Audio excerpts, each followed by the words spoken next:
Chris, so with the recent unrest in Ukraine, you'd think there would be increased interest in military systems. Now, do you see that borne out at this year's show? Well, I think you're absolutely right. I mean, the thing about the recent interest in Ukraine and the Middle East, I think some countries have really started to think, and the defence budgets have reached such a low figure, you can't go on anymore. If you go low, you're going to lose capability. So I think there will be increased defence spending. I think that is why at this exhibition, some of the new vehicles have been generated a lot of interest. It's a question whether sometimes you buy brand new vehicles or you upgrade older ones to extend their capability. And at Eurosatory this year, you will see examples of both of those. Leopards being upgraded and some of the other wheeled and tracked vehicles upgraded with more survivability improvements, more mine resistance suites, air conditioning. So there's a thing. Purchase new vehicles and upgrade older ones. Right. And what kind of trends do you think are evident out there? I think in one area is artillery. Traditionally, artillery has been on tracks. There are a number of wheeled systems now. If you go outside, BAE Systems Bofors have got the Archer. That was developed for Norway and Sweden, but unfortunately Norway's pulled out. But Archer is out here. It's probably the most advanced artillery system. Can be aimed, loaded and fired under complete protection. If you go to the next to stand, you will find various examples of Caesar. Caesar is a truck-mounted system deployed by the French Army, also in service with two other countries, one of which is Saudi Arabia, and will be delivered to Thailand this year.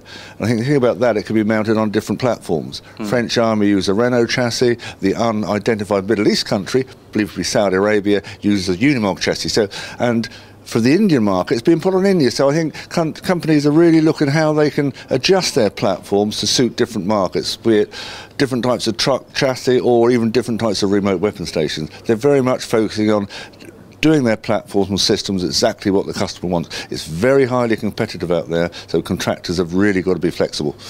And the Israelis also now have a truck-mounted gun system, don't they? Yes, they have a system called Atmos, which has been around a few years, but it's now been upgraded. So it's just gone from being a simple gun on a truck to a completely integrated system, which can be fitted with a fire control system.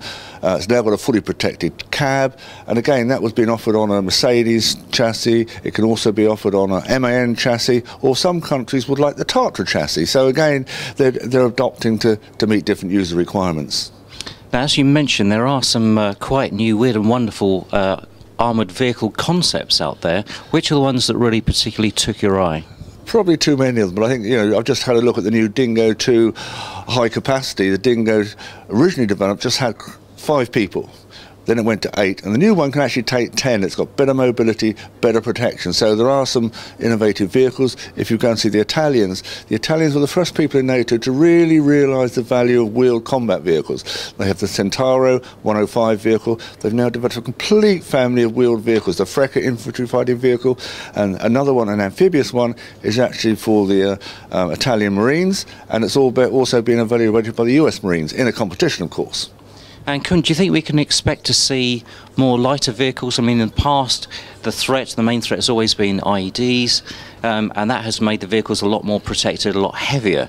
Is there a move backwards now to slightly lighter vehicles? I think if you look at the 8x8, it's really, the first labs were about 13 tonnes. Some of the labs now pushing 26, 28 tonnes. I think once you get to above 25 to 30 tonnes, you've got to be a tracked vehicle. There are limits, because some of these wheeled vehicles are very, very big now, where a tracked vehicle tends to be a bit slower. So I think there is a balance between tracked and wheeled vehicles. I probably lean towards tracks. If you look at CV90 out there, Armadillo, it's actually got rubber band tracks, quieter, lighter, less vibration, more fuel efficient.